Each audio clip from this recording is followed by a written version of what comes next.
यम गीता।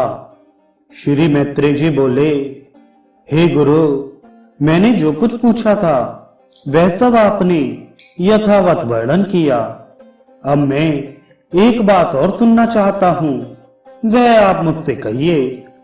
हे महामुनि, सातों द्वीप, सातों पाताल और सातों लोक, ये सभी स्थान जो इस ब्रह्मांड के अंतर्गत हैं, स्थूल, सूक्ष्म, सूक्ष्मतर, सूक्ष्मति सूक्ष्म तथा स्थूल और स्थूलतर जीवों से भरे हुए हैं। हे मुनि सत्तम, एक अंगुल का 8वां भाग भी कोई ऐसा स्थान नहीं है जहां कर्म बंधन से बंधे हुए जीव ना रहते हों। किंतु हे भगवान, आयु के समाप्त होने पर ये सभी यमराज के वशीभूत हो जाते हैं और उन्हीं के आदेशानुसार नरक आदि नाना प्रकार की यातनाएं भोगते हैं। तदनंतर पाप भोग के समाप्त होने पर वे देवादि योनियों में घूमते रहते हैं। सकल शास्त्रों की ऐसी ही मान्यता है। अतः आप मुझे वह कर्म बताइए जिसे करने से मनुष्य यमराज के वशीभूत नहीं होता। मैं आपसे यही सुनना चाहता हूं। श्री पराशर जी बोले, हे मुनि, यही प्रश्न महात्मा नकुल के पितामह भीष्म से पूछा था। उसके उत्तर में उन्होंने जो कुछ कहा था वह सुनो।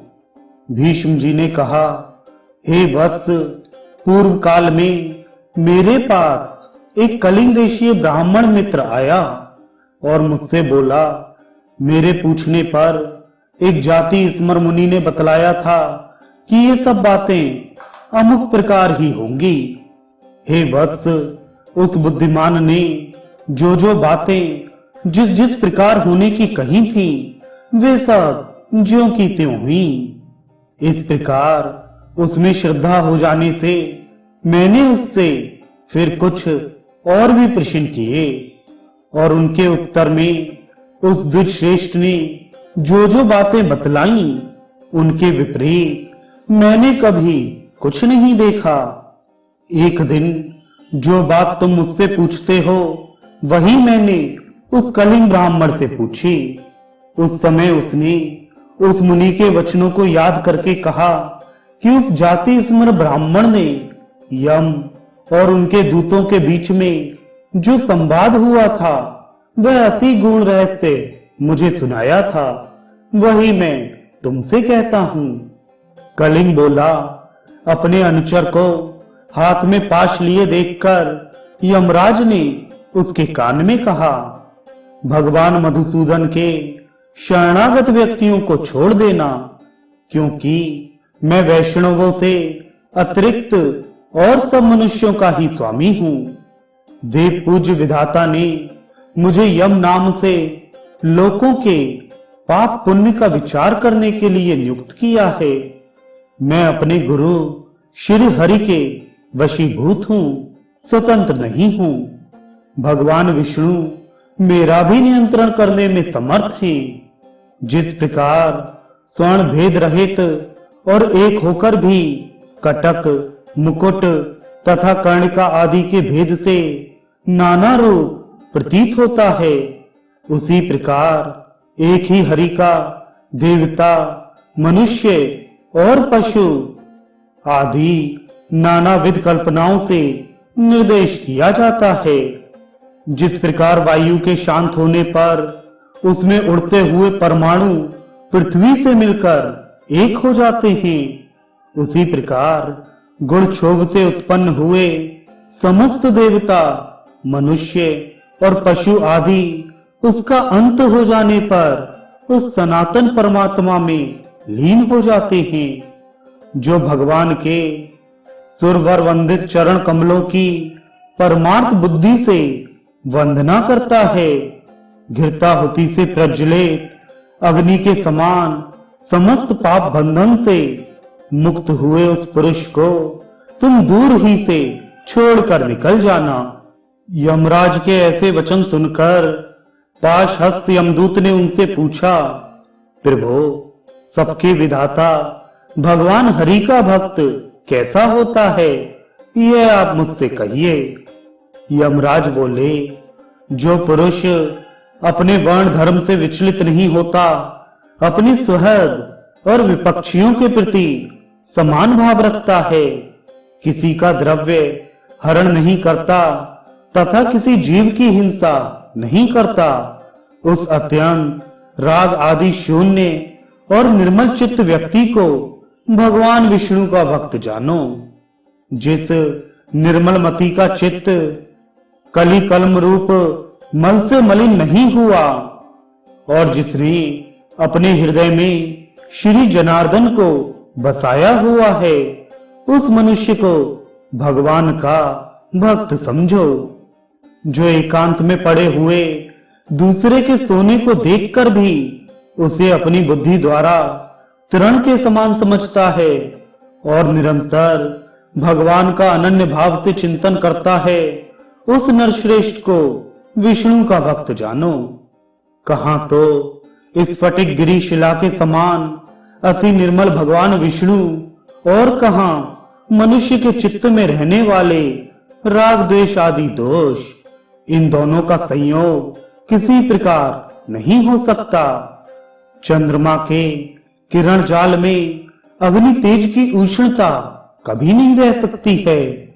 जो व्यक्ति निर्मल चित्त, मात्सर्य रहित, प्रशांत, शुद्ध चरित्र, समस्त जीवों का सुहृद, प्रिय और हितवादी तथा अभिमान एवं माया से रहित होता है, उसके हृदय में भगवान वासुदेव सर्वदा विराजमान रहते हैं।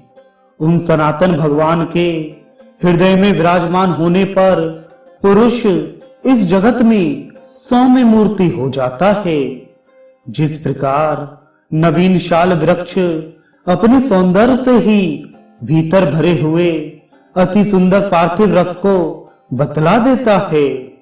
हे दूत, यम और नियम के द्वारा जिनकी पाप राशि दूर हो गई है, जिनका हृदय निरंतर श्री अच्युत में ही आसक्त रहता है तथा जिनमें गर्व, अभिमान और मात्सर्य का लेश भी नहीं रहा है, उन मनुष्यों को तुम दूर से ही त्याग देना।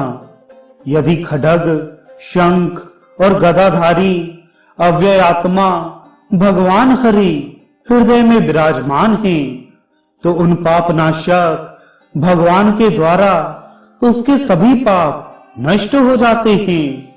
सूर्य के रहते हुए भला अंधकार कैसे ठहर सकता है? जो पुरुष दूसरों का धन हरण करता है, जीवों की हिंसा करता है तथा मिथ्या और कटु भाषण करता है, उस अशुभ कर्मोन्मत्त दुष्ट बुद्धि के हृदय में भगवान अनंत नहीं टिक सकते। जो कुमति दूसरों के वैभव को नहीं देख सकता, जो दूसरों की निंदा करता है, साधु जनों का अपकार करता है तथा संपन्न होकर भी ना तो श्री विष्णु भगवान की पूजा ही करता है और ना उनके भक्तों को दान ही देता है, उस अधम के हृदय में श्री जनार्दन का निवास कभी नहीं हो सकता।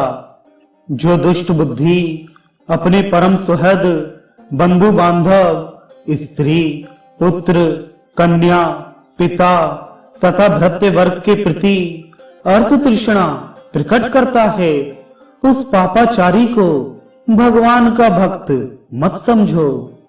जो दुर्बुद्धि पुरुष असत कर्मों में लगा रहता है, नीच पुरुषों के आचार और उन्हीं के संग में उन्मत्त रहता है तथा नित्य प्रति पापमय कर्म बंधन से ही बंधता जाता है, वह मनुष्य रूप पशु ही है। वह भगवान वासुदेव का भक्त नहीं हो सकता। यह सकल प्रपंच और मैं परम पुरुष परमेश्वर वासुदेव ही हैं। हृदय में भगवान अनंत के स्थित होने से जिनकी ऐसी स्थिर बुद्धि हो गई है, उन्हें तुम दूर से ही छोड़कर चले जाना। हे कमल नयन, हे वासुदेव, हे विष्णु, हे धरणीधर, हे अच्युत, हे शंख चक्र पाणी, आप हमें शरण दीजिए। जो लोग इस प्रकार पुकारते हो, उन निष्पाप व्यक्तियों को तुम दूर से ही त्याग देना। जिस पुरुष श्रेष्ठ के अंतःकरण में वे अव्यय आत्मा भगवान विराजते हैं, उनका जहां तक दृष्टिपात होता है, वहां तक भगवान के चक्र के प्रभाव से अपने बल वीर्य नष्ट हो जाने के कारण तुम्हारी अथवा मेरी गति नहीं हो सकती। वह महापुरुष तो वैकुंठ आदि लोकों का पात्र है। कलिंग बोला, हे कुरुवर, अपने दूत को शिक्षा देने के लिए सूर्यपुत्र धर्मराज ने उससे इस प्रकार कहा। मुझसे यह प्रसंग उस जाति स्मर मुनि ने कहा था और मैंने यह संपूर्ण कथा तुमको सुना दी है। श्री भीष्म जी बोले, हे नकुल, पूर्व काल में कलिंग देश से आए हुए उस महात्मा ब्राह्मण ने प्रसन्न होकर मुझे यह सब विषय सुनाया था। हे वत्स, वही संपूर्ण वृतांत जिस प्रकार की इस संसार सागर में एक विष्णु भगवान को छोड़कर जीव का और कोई भी रक्षक नहीं है, मैंने ज्यों का त्यों तुम्हें सुना दिया। जिसका हृदय निरंतर भगवत परायण रहता है, उसका यम, यमदूत, यमपाश, यमदंड अथवा यम यातना कुछ भी नहीं बिगाड़ सकते। श्री पराशर जी बोले, हे मुनि, तुम्हारे प्रश्न के अनुसार जो कुछ यम ने कहा था, वह सब मैंने तुम्हें भली प्रकार सुना दिया। अब और क्या सुनना चाहते हो?